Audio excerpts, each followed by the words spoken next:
Unlocked is brought to you by Invincible, a program designed to unlock the potential of people and teams inside your organization. Join companies like Pfizer, Delta, the CDC, Google, and Chick-fil-A, and others in over 116 countries that are currently using this program to increase productivity and develop healthy cultures. Access hundreds of hours of content that is accessible anytime, anywhere. And finally, use real-time data to understand the health of every team inside your organization, which teams are performing and which ones aren't. Then understand the why behind that performance. Get free access to Invincible for 30 days by visiting www.giant.tv/30days. Hello, welcome to another episode of Unlocked. Today, we've got a lovely interview with a man named Martin G. Moore. And I say Martin G. Moore because that's where you're going to find his information. Go to martingmoore.com, find out more about him there.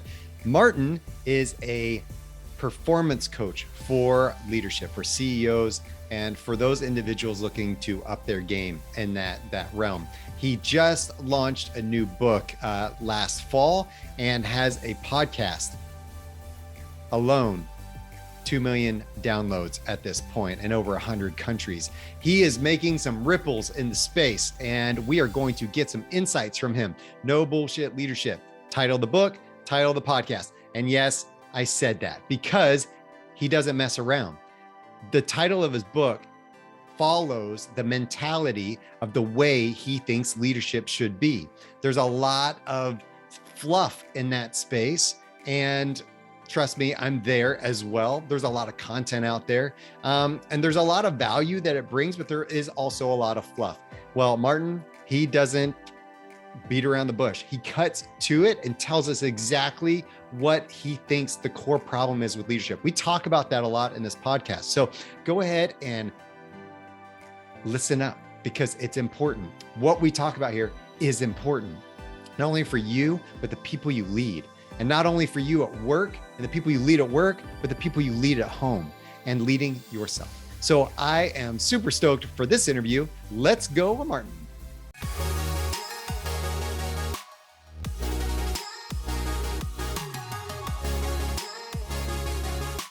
Martin Moore, this is a really great opportunity. I hope that everybody indulges in this as much as I'm about to, because I'm ready. Let's do it. Thanks, Scott. Great to be here today. Yeah, welcome. It's a pretty monumental occasion for you. You've had this book out since September, and I want to start out talking about that. And how did you come to writing the book? I'm always interested in the journey story of like how you even came up with this idea, why you wanted to get this out, because there's a couple leadership books out there, so I didn't know if you knew that, but there's a few. So I just want to know why yours and why'd you come up with this idea? Well, Scott, let me go back and talk about the genesis of my little business, Your CEO Mentor, that I started with my daughter Emma, who's now 32 years old, in Australia in 2018, going into business with family. What could possibly go wrong, I hear you ask? And we figured that probably the smartest thing to do was to go into a business in the most crowded market on the planet with no barriers to entry, which is leadership development. But I'd had a career in Australia as a corporate executive and CEO, and I'd got to the point where I was feeling as though I needed to do more. I needed to have more impact on the world because my primary driver is impact. And so I'd been thinking for a while about doing something, and I'd mentored Emma through all of her trials and tribulations as she started her career in advertising and marketing. And she'd been on me for a while saying, come on, Dad, you can do more with this. And as I was getting to the end of a particular CEO role, which was winding up in 2018 after 5 years, we had the conversation. I said, well, maybe I'll get another CEO gig down here. I've always thought I might write a book, so maybe I can write a book. And she just said, Dad, that is so 2010. You're not writing a book. We're going to lead with a podcast. And so that's how the No BullSht Leadership podcast actually started. And this is sort of interesting, right? Because when she said, we're going to start a podcast, I knew nothing about it at all. I think the first podcast I listened to, Scott, was one of my own. And funnily enough, the concept of giving away your best content for free was something that was completely foreign to me. And so when I look back on how she convinced me to start the business, she said, right, here's what we do. We get our best content and we put it out there. And I said, no. I've been around a while. I know how business works. It doesn't work like that. What you do in your marketing phase, you show a little bit of ankle. And if people are interested, then you'll show a little bit of calf. And spoke about bringing people through that journey. But what she explained to me very effectively was that in this current day and age and in this digital world, people's attention spans and the amount of other content that you're competing against demands that you like hit people with the very best stuff you've got straight away. Now, it's not everything, but it is really high quality content. So we started with the high quality content in the podcast. And my view was, we are in the most crowded market on the planet with no barriers to entry. There's a lot of noise here. We may not go anywhere with it, but if it doesn't work in 12 months, hey, I'll go and get another CEO job. So we went through that process, and the book was always a planned part of this evolution. You can tell from my accent that I'm not actually from the US, but we decided that the US market was where we needed to be to have the sort of impact that we wanted to have. So a very long answer to a very simple question, Scott. So the title of the book then. Yeah. So, well, it comes from the title of the podcast, right? The does. podcast launched first. Congratulations standing out, because it stands out. But I'm interested in the title of the podcast and then why it became the title of the book. I mean, I get the brand continuity. I love that your daughter was in advertising. I too come from the marketing, advertising, design world. So I get that quite a bit, the consistency aspect. So tell me about the title of both the podcast and the book, and why that was the focus for you. Thought that the title, when we started the podcast, we thought the title pretty much encapsulated what we were going to do. And there's a lot of fluff out there in leadership development. And don't get me wrong, I will not be critical of any content that's out there, because someone somehow is getting value from it. So I'm a massive believer and supporter of markets. And if you've got anything where you can find a market and that market supports you, then hey, you deserve it. Doesn't matter what it is. But I felt a little bit frustrated because so much of the leadership stuff today is about virtue signaling and about desirable leadership attributes. Absolutely nothing wrong with that. But it just sort of doesn't help you to work out how you might improve your leadership. And so we've got this state today where almost $400 billion US is spent annually on leadership development globally. And if you look around the world, there is still a real dearth of great leaders, I think, in pretty much every field we look into. So there's something clearly wrong with that. And the concept of no bullshit leadership was, well, okay, well, let's cut through all this stuff. Let's get to the practical things that really make a difference. So our goal with the podcast was that in every episode, and 95% of the episodes are just monologues, but in every episode we want a short, sharp piece of very practical stuff that someone can take away and implement that day in their organization or their team. And that's borne out because of the number of emails and DMs we get from people saying, hey, this was fantastic. I listened to this podcast this morning. I decided that when I went into my office, I was going to do something different, and I did this, and it worked really well. Thank you so much. So this is the sort of thing we wanted to do. Now, the book name was interesting. There was already a book of the same title published by a guy in the UK about 18 months ago. And we went to our publisher with half a dozen names on the chalkboard, all of which he rejected because none of them were No BullSht Leadership. And he said, I love the title of your podcast. I want to call the book that. And so given that he was, obviously a US-based publishing house, and we wanted to, obviously do that, we thought, well, this is awesome. It's consistent with our brand. We're happy to have the name out there. And we think it really clearly describes what it is that we do and what we offer. And as you mentioned to me earlier, it acts as a filter. It absolutely does act as a filter. So yeah, a lot of people look at that and say, oh, that's a rude name. I don't think I can support that. And they won't partake of the content, which is great because the content is challenging. It isn't comforting at times. It's challenging. It says, okay, well, if this is the way you're leading, that's not going to work. It's not going to be good enough for you. You need to do these things. It's hard. It's disciplines. It's habits. It's the things you need to step into that actually go against the grain of what you would naturally want to do based on your DNA programming. It's not an easy thing. Fair enough. Yeah, I love that angle. I love the angle that that it presents there as a filter. That it sets the premise for what you're about to get into. Okay. Yeah, totally. We're not trying to cushion the cover. We're not trying to cushion the name, and we're not going to try to cushion you as you go throughout this journey, because it's going to be hard, right? Yeah, absolutely. And look, thanks to people who've written great works going before me, like Mark Manson, the word that we use on our cover is pretty tame. That is true. That is true. That is true. So tell me a little bit about the content. What makes it tough? What's that journey, or what's the principle, or what's the angle that you take that makes me sit there and go, maybe I should listen to this guy? Because there is no shortage of books. There's no shortage of podcasts, no shortage of blogs. Absolutely. Why am I going to even pick up your book? Well, I specialize, Scott, in what I like to call the pie in the face moment, where none of this, of course, is entirely original. But if I have one superpower, it's being able to take very complex concepts, and all of leadership is complex because it's about the, almost infinite permutations and combinations of human behavior and interaction. So, Scott, the issue with a lot of the leadership content that's out there is that it's just too simplified to be useful. It's oversimplified.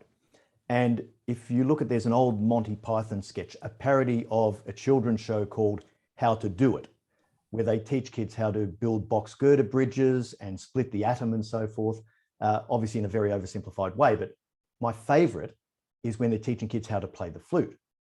And what they say is, well, kids, you blow in one end and you move your fingers up and down the outside.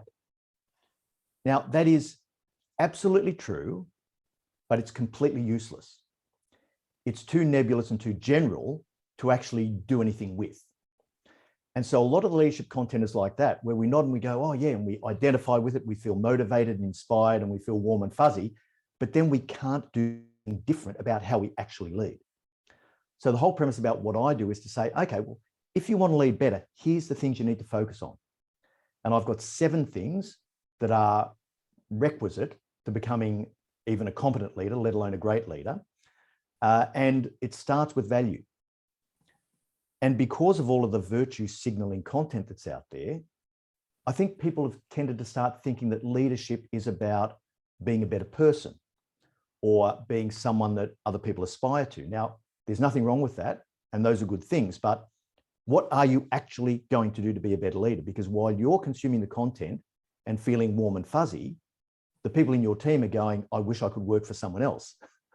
So this is sort of bridging this gap and saying, here's some practical tools. If you're in this situation, here's the questions you should think about asking. If you want to become better at this, these are the disciplines you need to follow.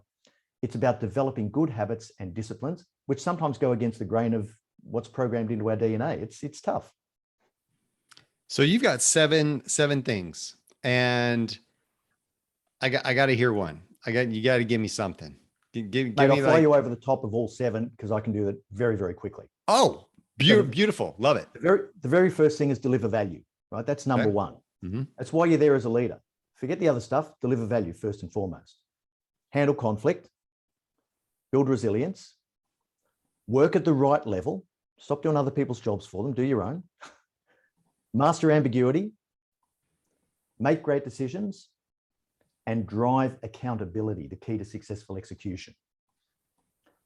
So you've got obviously the object of the exercise is value. Then the next 4 things are about you as the leader: conflict, resilience, working at the right space, and being able to handle the ambiguity. And then the last 2 are about actually getting things done.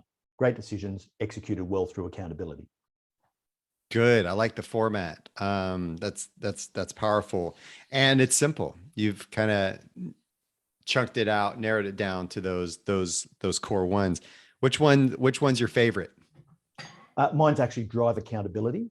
Is it? Okay. And the reason for that is because, Scott, I used to think I was so good at it.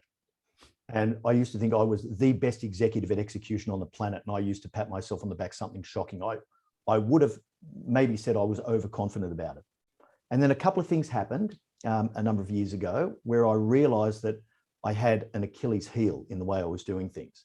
And I had a couple of not so favorable results that came from that, where I'd been blindsided. And so I had to completely deconstruct what I thought was the perfect approach and rebuild it to something that actually did work pretty much flawlessly.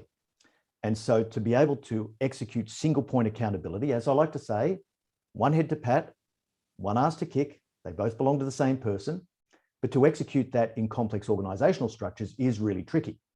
So learning how to do that was one of the keys to actually getting better execution. And as I say to people, if that was the only thing you did as a leader, that's the only thing you did differently, your results would improve tenfold. Well said.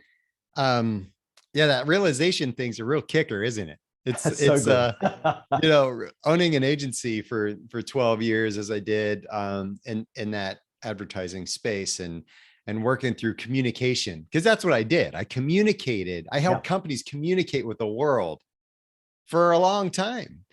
And somebody came to me one day and said, "Hey, Scott, I want to trade some services. I need some brand strategy work. And you can be in my leadership cohort." And I said, "Leadership? Like, I don't need that. Like communication training. I help people communicate every day. Like, I don't need that, And then like 2 months in, I was like, oh, what? Oh, I kind of suck at this, like, like I had great retention. My employees loved me. I loved them. Everybody was awesome.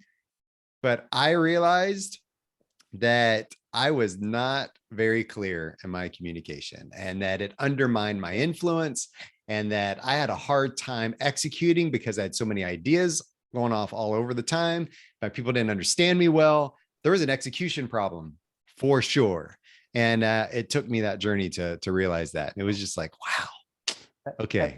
Absolutely. And I think, Scott, there's even a more fundamental foundational thing around this as well, which is as a leader to always remain curious, always remain open to the possibility that you are wrong, always remain open to the possibility that there are better ways of doing things than you've experienced so far. And for me, that's what diversity is about, is getting the most varied and competing opinions onto the table as you possibly can, and sifting through them to push each other and wrestle with issues to find out where the best path lies. And sure, diversity is fun and interesting and morally very important to us, but more importantly is inclusion. And I talk a lot about the role of a leader in bringing those things out of the diverse team you happen to build to actually get the power of that harnessed. Because great teams aren't easy to manage, mate. I hear people talk about high-performing teams and they say, "Oh, I had this high-performing team. We all got on well. We had a great time together. There wasn't much dissent. We delivered stuff. We kicked goals." That's not a high-performing team. Like, high-performing teams are hard to run. Sometimes they're a nightmare because you've got these strong personalities saying, no, we need to go this way. And, no, we need to go that way. And you're trying to harness the very best of everyone's ideas when you have strong views all on the table that don't align. And that's where you get the best outcomes. But it's not easy. Sometimes it's not pretty. Yeah. And that's the refinement process, right? Yeah. That's that kind of like, kicking against it, shedding out the crap that's just not working well. And then getting down to that core essence of, okay, I can see where you're coming from now. Oh, I can see where you're coming from now. And now we've got this refined idea. And, absolutely. And it's a process. And then, like you said, it's not always pretty. Yeah. And that's where humility comes into leadership. It's the ability to swallow your pride and say, yeah, okay, maybe I wasn't right about that, or maybe there is a better way to do it, or maybe I can build on that more. And so you've got to constantly countenance the possibility that, you don't know everything. And that's a great place to start from. Yeah. And there's this, Adam Grant wrote that, his Think Again book, right? And it was just about that idea of always being open, treating things like science as a scientist, right? To test your theories, wonder, curiosity. Where could I possibly, what is the one thing that could cause me to change my mind, right? Absolutely. If I hold myself to a belief so strongly, what is the thing that could help, that could change my mind? Being open to the idea that I could change my mind if this one thing were to present itself. That's the beginning of curiosity. Completely. And as I often say, the older I get, the less certain I am about practically everything. Yes, well said. I like that. So from one leadership guy to another, okay, what's the problem with leadership today? Like, we've got millions and millions of leaders on the planet, billions, maybe, right? We get in that realm. What is the core fundamental problem? There's so many books, so many podcasts, so many problems still, and we're going to continue to have them. What is the core essence of the problem right now? Well, I think the core essence, Scott, is that we have too many people who are prepared to believe their own BS. And particularly as you get some success in organizations and you get promotions and you go up through the levels, you start to think, well, I must be doing something right, which you are. There's a very clear distinction in my head between a capable and competent executive and a great leader. And so through my career, I've worked with hundreds of incredibly smart, capable, experienced, competent leaders with great strategic judgment and everything else. But I can count the great leaders I've worked with on one hand. Now, I don't need all my fingers for that. And so the distinction between what makes a good corporate executive and what makes a good leader, I think, is something we need to pay a bit of attention to.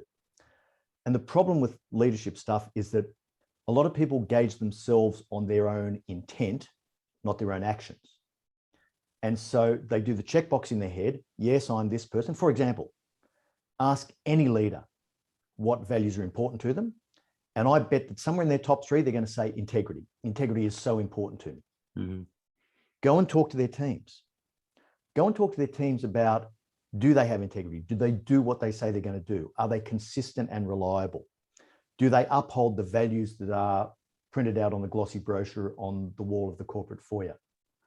Is that what you see when you think about that leader? And more often than not, the answer is no.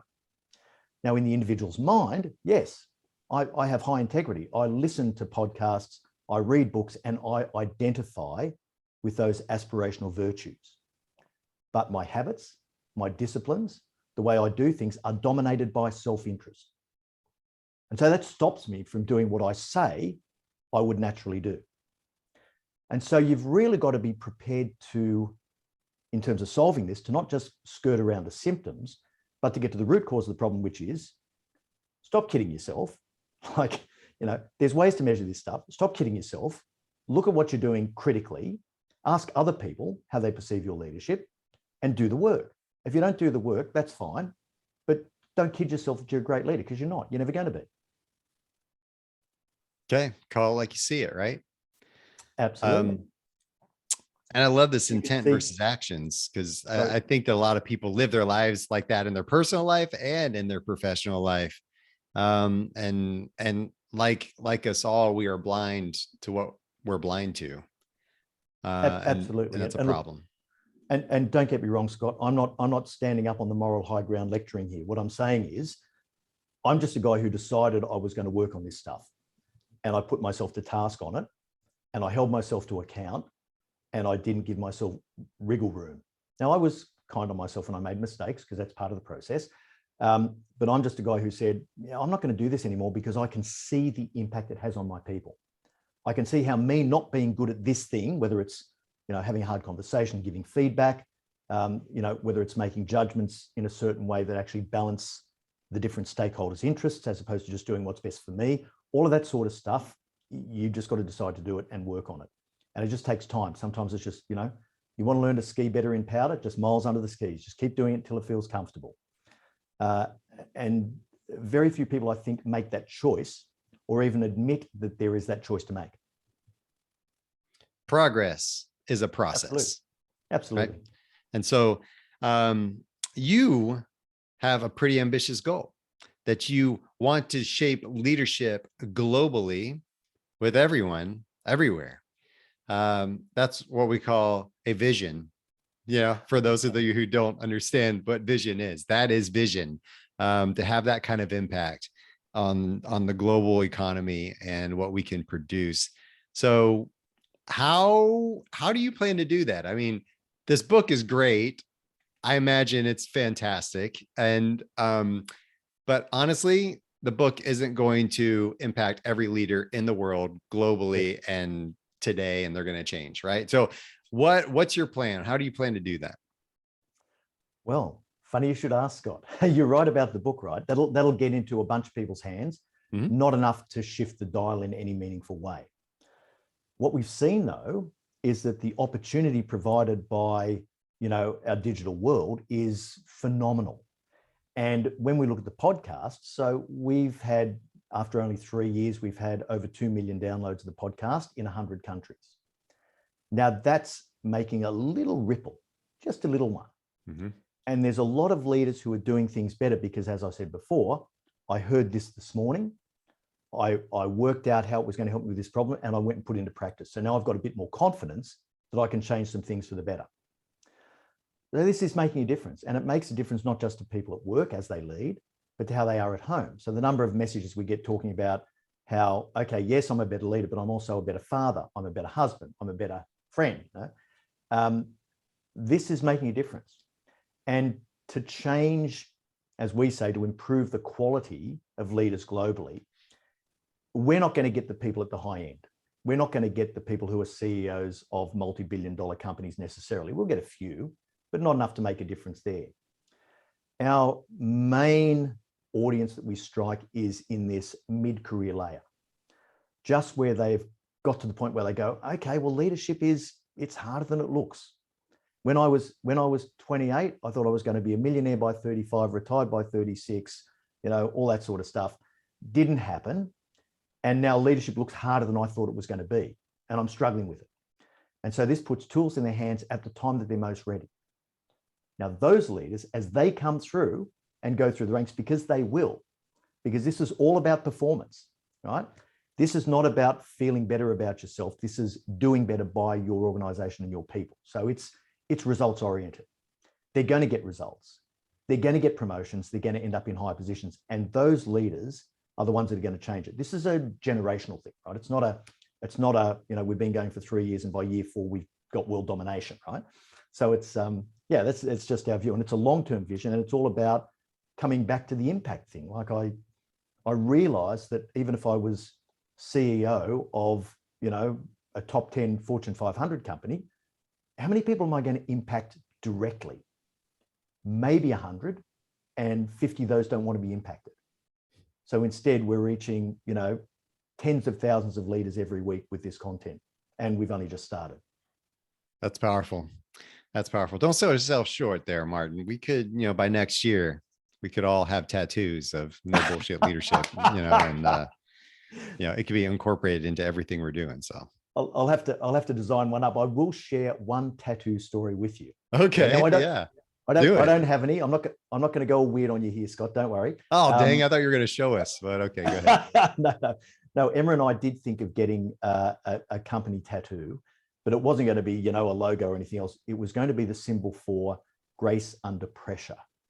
So when I talk about and teach resilience, I talk about achieving this state of grace under pressure, which is, it's basically the state where not only are you able to manage the stress and put your game face on and appear to be in control and calm, but it's that deep resonance where what you feel inside is the same calmness and control that you try and portray externally. And so there's this complete congruity with how you are when, the shit hits the fan. I'm sorry, when things go bad. So the grace under pressure, and I don't know if you know, there's a Canadian 3-piece band no longer together called Rush. I don't know if you remember Rush. Really? Who? What? Yeah, no, totally. Exactly. Totally. Well, they released an album called Grace Under Pressure where the little logo was P over G. And so we said, if we were going to get anything tattooed, it would be P over G for Grace Under Pressure. We haven't done it yet, right? Maybe I'll do it for my 60th birthday. Who knows? Hey, it could be a marketing tactic, Who knows? Absolutely. That's a great idea. I love that. So I agree with you. This is generational play, right? And right now we have, 5 generations working. This is the first time in history we've had 5 generations working in the workforce. Yeah. And they're all trying to learn how to work together. They're trying to learn how to lead at their level, into this digital age of what we're doing now versus the industrial age, and how, those two styles are meshing in our day and age is I believe blazing new trails for how we can do things, right? As we learn to collaborate more and not to think in silos of you're old school, that's done, we don't do it that way anymore. And then the new school thing, right? Of like, oh, no, you guys don't have any idea of experience. If we bring those worlds together, there's some great things happening, but there's also some things holding us back, right? What do you believe is holding us back from becoming great leaders? Well, I think it's the choice for a start. I think it's the expectation that the position brings with it a certain amount of power that you can leverage, and it does. Everyone has a title. Everyone has the opportunity to use that for good or for evil. But I think the recognition of what true leadership is, like that strong leadership that gets results, that stretches people. And I'm a massive believer in the fact that the whole concept of happy workers being productive workers is simply untrue. It's just not true. It's easy to make people happy, right? Double their wages, give them Fridays off, fill the fridge in the break room full of craft beer. You can make people happy, but it's not necessarily going to result in performance. It's certainly not even going to result in the long-term happiness of those individuals. And I've just got this really strong belief, having said earlier that I'm really unsure about most things, I've got a really strong belief that all self-esteem in humans comes from achieving difficult things. Period. That's it. And anyone watching this, think back to when you last felt absolutely bulletproof, invincible, indestructible, like walking, a foot off the ground. I will guarantee it was just after you'd done something difficult and achieved it, something you thought you couldn't do or something that really scared you, and you got it done. Because that's what builds self-esteem. Now, as leaders, unless we stretch our people and put them under pressure, they will never feel that. And so in my view, the strong leader gives that gift to people by stretching them beyond where they would naturally stretch themselves. Let's face it, your very, very best people are going to give you 80, maybe 85% on any given day, and they're your stars.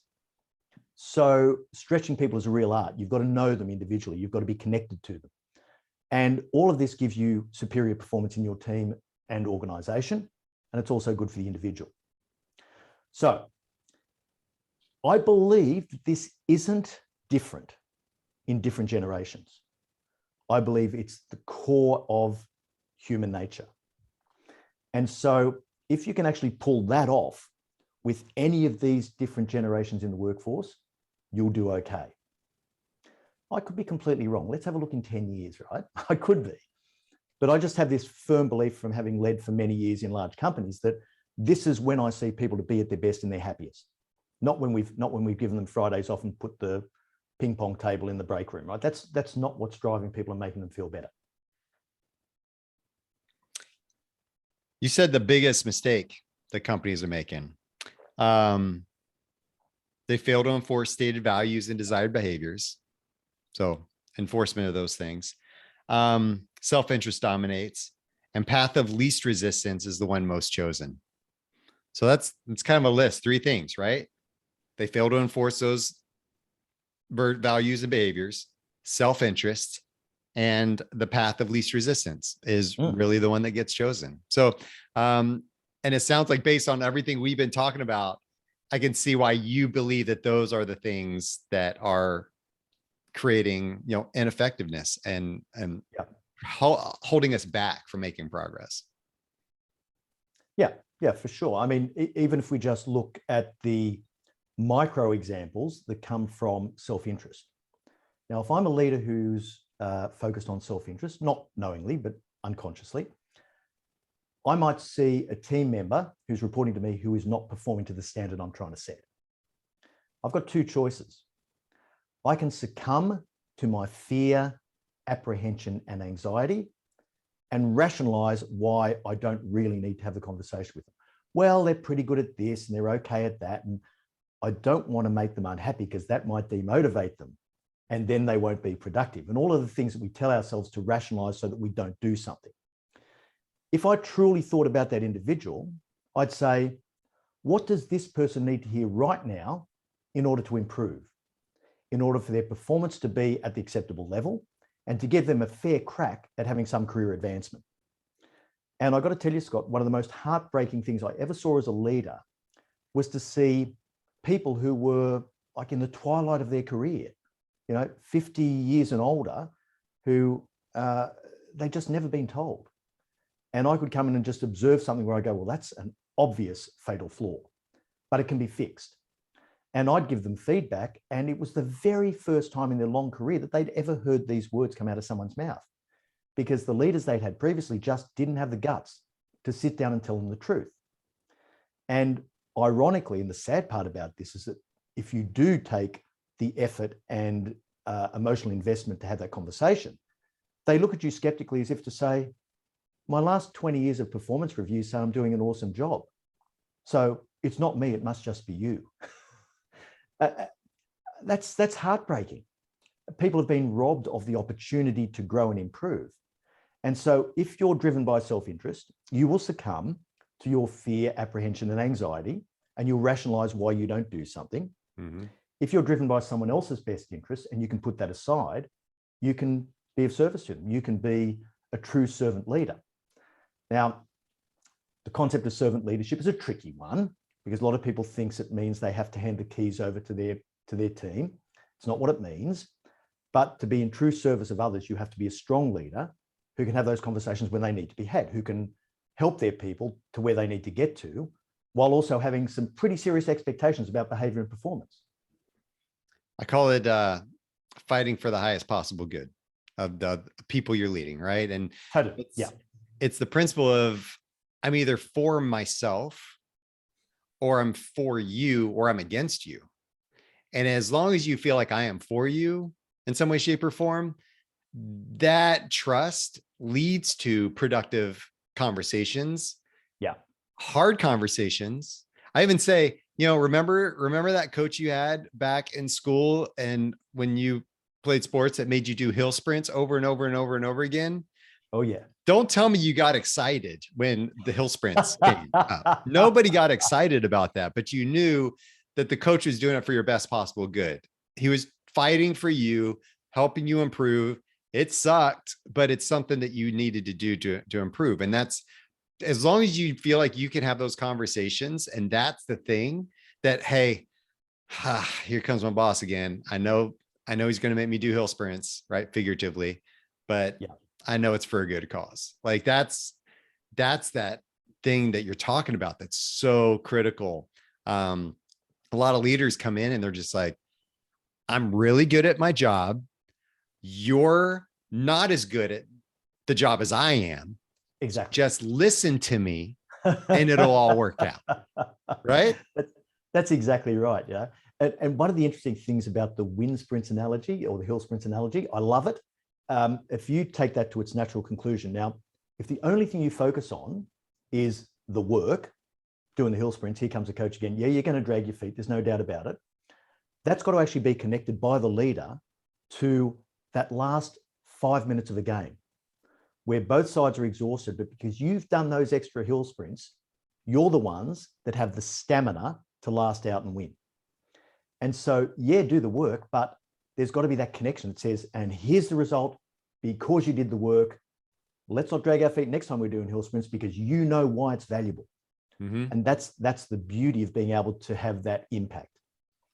And that goes back to what you said, where strength comes from doing the difficult things, right? Absolutely. And it may not even be realized until the last 5 minutes of that game or that next project comes up where you're really struggling and you come through, and then your boss, manager, leader can come back to you and say, that's why I'm having you do these things. And They go, oh, okay. I get it. Yeah. That's okay. I hated it. But I got it. Gotta feel the victory. And doing anything that's incredibly difficult, like giving birth to a child, running a marathon, in retrospect, the pain dissipates quickly. You forget the pain. You never forget the feeling of the victory. You never forget. And that feeling lives with you long after the feeling of the pain has gone. And on top of that, as a leader, one of the other critical pieces of leadership is celebration. Yeah. And because it's really easy just to say, cool, did it, next. Cool, did it, next. Instead of going, yes, team, yes, we did this. You accomplished it. We won, victory. Let's celebrate. Hey, Janice, great job. Like, let's pull this in. How do y'all want to, just that celebration piece, taking a minute is okay. It is okay. And I got to tell you, Scott, I'm rubbish at that bit. Okay. Me too. mean, I will say I am too. Well, the thing for me, and Emma and I, in running our business now, we don't get too excited about our big victories. We don't get discouraged by the things that don't work. We just, yep, okay, got that. Let's learn and move, right? Mm-hmm. So we've got to remember ourselves to do that and say, actually, this is sort of awesome. Like, this is sort of awesome to have a podcast that's going like this, because there's God knows how many million podcasts there are out there at the moment on leadership, and ours is differentiated. It's making a real splash. So that's cool, right? And we're more prone to say, okay, that content's great. What are we going to do next week? Because like, we're constantly looking to be better and to put better content out there and to always have something that's going to really hit our audience, in a way that makes them feel as though they can do different things and build their confidence. So yeah, so it's a trap. It's a trap for sure to not celebrate enough. It is. And there's and I use that. And it was almost this conscious effort where I was focusing a lot. And I think a lot of us have this perfectionist tendencies as leaders too, is that we focus on the 10% that didn't go so well instead of the 90% that was awesome, and everybody else is like, oh, that's so great. We nailed it. And I'm going, yeah, but what about this? But what about this one little piece, right? So I even made it a conscious effort, because I'm not so great at it. I put a calendar reminder on my calendar on Fridays at 9:00 to create a Slack message for my team and just say, hey guys, win of the week. This is what went awesome this week, right? To take a second, be intentional, focus on that victory to help everyone else know that I saw it, and that to recognize what the victory does for us as a team. Oh, absolutely. Absolutely. Yeah. And look, Emma and I are both much better at giving other people that feedback. So when something good happens, we'll just, feedback, timely, relevant, specific, targeted, etc. So we'll do that straight away. Hey, great job on this. I love the way you've actually put this, social marketing plan together. It's really good. It's exactly what we wanted. So we're much better doing that for others than we are for ourselves, because we're just all about, we're changing the world. Let's get on with it, right? Have we done it yet? No, let's keep going. What's taking so long? Can we please? Well, it's testing both our patience, but the concept also of that excellence over perfection, when you talk about the 90% you did right and the 10% that didn't go so well, excellence over perfection is one of the key concepts in unlocking value. You've got to be committed to moving quickly, to gaining organizational momentum, because momentum is so much more valuable than getting things right. And as I like to say, a decision that's 80% right today is infinitely better than a decision that's 85% right next week, which in turn is infinitely better than a decision that's 90% right next month, because nothing ever gets to 100%. Nothing, like ever, nothing, doesn't. So keep moving, keep making really good decisions. Your decisions don't have to be perfect. They've got to be roughly right. And you make them and you move and you get momentum and you adjust as you go. So fundamental concept in unlocking the most value you can.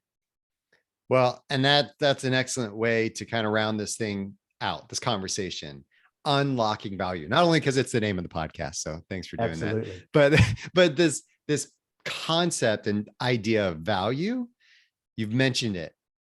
You mentioned it. One of the very first things you said was about value. You mentioned it kind of in the middle, and you're mentioning here at the end. And I can tell that's just a core principle of something you talk about. It's the first principle in your book, right? Absolutely. Okay. And then, so I appreciate it. And that is what we're all trying to do, because the value that we bring, the value others bring, the value we can provide as an organization is really what's going to move us forward. If people don't perceive the value, they don't buy it, whether it's an idea, a product, a service, whatever, right? It's got to provide that value. So yeah, thanks for sharing that. Really appreciate it. What's kind of your, I'm going to mic drop here, Marty, mic drop. I need something from you. What do you want to leave with the audience? What do you want us to remember from this? Do the work. That's it. Anyone can be a better leader. The argument about are leaders born or made, doesn't matter what you're born with. Some are more easily fitting into the role of leadership as they go through. They find it more naturally suits their style. But that's not an excuse. Do the work, become a better leader. Whatever it is you need to do, and you'll feel a lot better about your life and your career. And do the hard things. Right? Absolutely. Do the hard things, because that's what No BullSht Leadership is all about. Absolutely. Hard things are hard, always have been, always will be. Can't avoid them. There are no shortcuts and there are no silver bullets.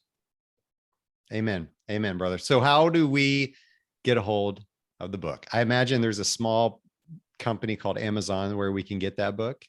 There is. Yes, it's on Amazon, wherever good books are sold. Online seems to work really well in these COVID times. So, yep, Amazon, Barnes and Noble, wherever you get your books. No BullSht Leadership.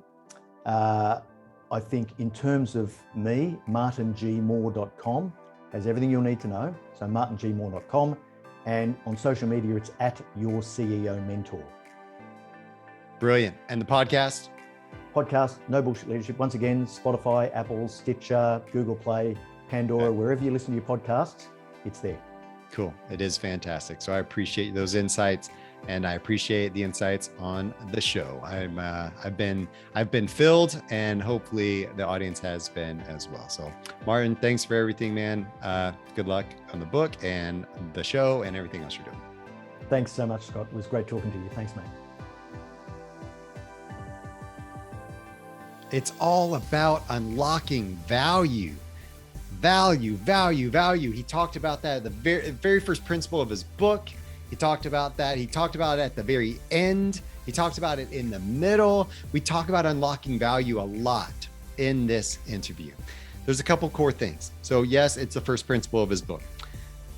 Grace under pressure. We're all going to get tattoos. Grace under pressure. Love it. Concept. That one's great. Strength comes from achieving the difficult things. That was a really interesting question to ponder. The last thing about the last time you felt amazing. What was happening? It was probably something that was difficult, something that was causing you a bit of anxiety or fear that you worked through and achieved it. You felt great coming out the other end. Self-interest, that type of idea of self-interest that holds us back from building influence and trust with other people is so real. When we're acting in our own self-interest, it hinders us from making progress. And that is a huge thing. We forget the pain. We remember the victory. Most of the time we forget the pain and we remember the victory.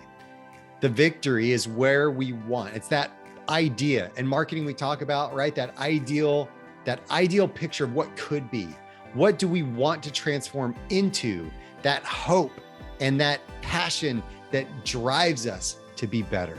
That's the thing we want to achieve. And that is what's going to drive results. So thank you, Martin, for being on the show. Good luck with the book. Good luck with the podcast. Good luck with everything you are doing.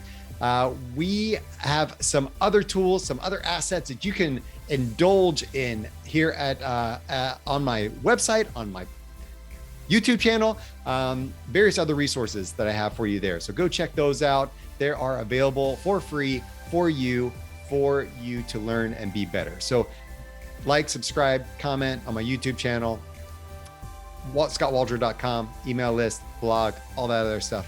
Would love to have you there. Find me on LinkedIn. Let's connect. Thanks for being here. See you next time. on another episode of Unlocked.